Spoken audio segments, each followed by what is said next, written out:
நிஜத்தை மறக்க நிழல். மாத்தளை சோமு. இளங்கலை BA படித்து பட்டம் பெற்று பொருத்தமான வேலை கிடைக்காமல் ஆட்டோ ஓட்டுகிற இளைஞன் அவன். அவனுடைய ஆட்டோவில் அடிக்கடி பயணம் செய்திருக்கிறேன். அதனால் அவனோடு நல்ல அறிமுகம் உண்டு. ஒரு நாள் அவன் நான் தங்கியிருந்த வீட்டிற்கு வந்து ஒரு திருமண அழைப்புதலை கொடுத்துவிட்டு, எனக்கு கல்யாணம் சார், கட்டாயம் வரணும் என்றான். அழைப்புதலை வாங்கி பார்த்தேன். அதில் ஒரு பிரபல நடிகரின் படத்தை போட்டு அவரின் ஆசையில் திருமணம் என்றிருந்தது. என் உள்ளத்தில் கோபம் எழுந்து நின்றது. ஆனால் அதை அடக்கிக் கொண்டு அவனை பார்த்து கேட்டேன், உன் திருமணத்திற்கு இந்த நடிகர் வருவாரா? அவன் தடுமாறினான். நான் அப்படி கேட்பேன் என்று அவன் நினைக்கவில்லை. பதில் வரவில்லை. பிறகு மெல்லமாய் கேட்டேன், அந்த நடிகரின் ஆசையில் என்று போட்டிருக்கிறாயே, இந்த திருமணத்தை நடத்தி வைக்கிறாரா? உனக்கு கல்வி தந்தவரா? உன்னை வளர்த்தவரா? உனக்கு ஆட்டோ வாங்கி தந்தவரா? இந்த கேள்விகளுக்கு அவனால் பதில் சொல்ல முடியவில்லை. அப்போது நான், அந்த நடிகர் திருமணத்திற்கு வந்தால் நான் வருகிறேன் என்று சொன்னேன். அவன் பதில் எதுவும் பேசாது வெளியே போய்விட்டான். என் நோக்கம் வந்த இளைஞனை புண்படுத்துவது அல்ல, தவறான எண்ணங்களில் நம்பிக்கை வைத்து சிக்கியிருக்கின்ற அவனை மீட்பதுதான். எங்கோ இருந்து பணத்தை கோடி கோடியாய் வாங்கி நடித்துக் கொண்டிருக்க அந்த நடிகனோடு இவனுக்கு எவ்வாறு இந்த பித்து ஏற்பட்டது? தன்னை பெற்று வளர்த்தவர்களை விட, கல்வி தந்த குருவை விட அந்த நடிகன் இவனுக்கு எப்படி ஆசி தரும் பெரியவனானான்? இந்த கேள்வியை ஒவ்வொருவரும் தமக்குள் கேட்க வேண்டும். கேட்டால் விடை கிடைக்கும். இன்றைய தமிழ் இளைஞர்களில் சிலரின் பாதை தவறாகி போகின்றது என்பதை திருமண காலங்களில் கல்யாண மண்டப முகப்புகளை பார்த்தால் புரியும். தமக்கு பிடித்த நடிகர்களின் உருவங்களையும் சுவரொட்டிகளையும் அவர்கள் வைத்திருப்பார்கள். கணனி மூலம் எதையும் இலகுவாக எழுதி அச்சிடுகின்ற வசதி அவர்களுக்கு பெரும் உதவியாக இருப்பதும் அதற்கு ஒரு காரணம். ஆனால் வளர்ச்சியடைந்த நாடுகளில் இதே வசதி இருந்தும் அங்குள்ள இளைஞர்கள் தமது திருமண அழைப்பிதழிலோ மண்டப வாசலிலோ நடிகர்களின் உருவங்களையோ அரசியல்வாதியின் முகங்களையோ போடுவதில்லை.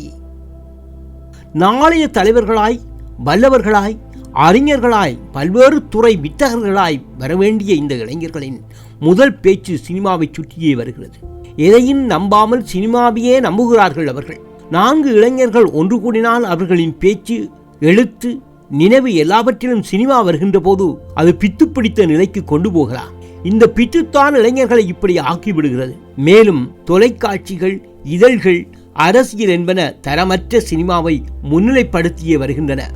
இதன் பிரதிபலிப்பே சமூகத்தில் எதிரொலிக்கின்றது. தமிழகத்தில் ஒரு குழந்தை கருவாய் தாய் வயிற்றில் இருக்கின்ற போதே தொலைக்காட்சிகள், வானொலிகள், சினிமா ஆகியவற்றின் ஒலிகளை கேட்கிறது. அந்த கரு குழந்தையாகிய அசையும் உருவங்களை பார்க்கிறது, உணர்கிறது. இந்த உணர்வுதான் நிழல் சினிமா மீதும் நிழல் மனிதர்களான நடிகர் மீதும் நம்பிக்கை கொள்ள வைக்கிறது. ஆகவே குழந்தை பருவத்தை சீராக காத்து வர வேண்டும். குழந்தை பருவம் தேடும் பருவம், இளைய பருவம் விளையும் பருவம். இந்த இரு பருவமுமே பிற்கால பருவத்தை உருவாக்கும். எனவே குழந்தை பருவத்தில் இருந்தே அறிவு சார்ந்த கல்வியை அடையாளம் காட்ட வேண்டும். சினிமா பொழுதுபோக்கு என்பதை உணர்த்த வேண்டும். சினிமா மெலியாரை பலியாராகவும், கல்லாதவரை கற்றவராகவும், நல்லவரை கெட்டவராகவும் உருவாக்கும் நல்ல நிழல் உலகம். நிழலை நிஜமென நம்பினால் நம்புகிறவருக்குத்தான் நட்டம். பொதுவாக சினிமாவில் பார்க்கும் நடிகர்களை அரசியல் தலைவர்களாக நம்புவதில்லை. நிஜத்திற்கும் நிழலுக்கும் முடிச்சு போட்டுக் கொள்வதில்லை. ஆனால் நாமோ படம் நடித்த நடிகருக்கு கூட ரசிகர் மன்றம், அதன் பேரில் சுவரொட்டி, சுவர்களில் அவர்களின் புகழ் வரிகள். ஒரு காலத்தில் தமிழக சுவர்களில் எழுச்சியை, உயர்வை, போதனைகளை கோடிட்டு காட்டின. இன்றோ நிழல் உலக நாயகர்களுக்கு புகழ் பாடுகின்றன அச்சுவர்கள். இதனை எவ்வாறு மாற்றுவது? இங்கு தரமற்ற சினிமாவோடு அரசியலும் இலக்கியமும் கைகோத்திருக்கிறது. மகாகவி பாரதி போல், பாரதிதாசன் போல் எழுச்சி கவிஞர்களாக வரவேண்டிய கவிஞர்கள் பொது நோக்கற்ற சினிமா கூண்டுகளில் அடைபட்ட கிளிகளாகிவிட்டார்கள். சில எழுத்தாளர்கள் தரமற்ற சினிமாவில் தமது பேனாவை அடகு வைத்து விட்டார்கள். சில பேராசிரியர்களே தவறான வசனங்களை பேசுவதற்கும் தயாராகிவிட்டார்கள்.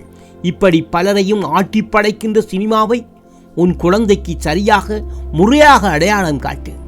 நிஜ உலகத்தை நிழலால் வெல்ல முடியாது என்று சொல். நிலவை கேட்டு குழந்தை அழுதால் தாயால் நிலவை பிடித்து கொண்டு வர முடியுமா என்ன? எனவே தாய் ஒரு கண்ணாடியை கொண்டு வந்து நிலவை காட்டுகிறாள். குழந்தை கண்ணாடியில் இருக்கும் நிலவை பார்த்துவிட்டு அழுவதை நிறுத்துகிறது.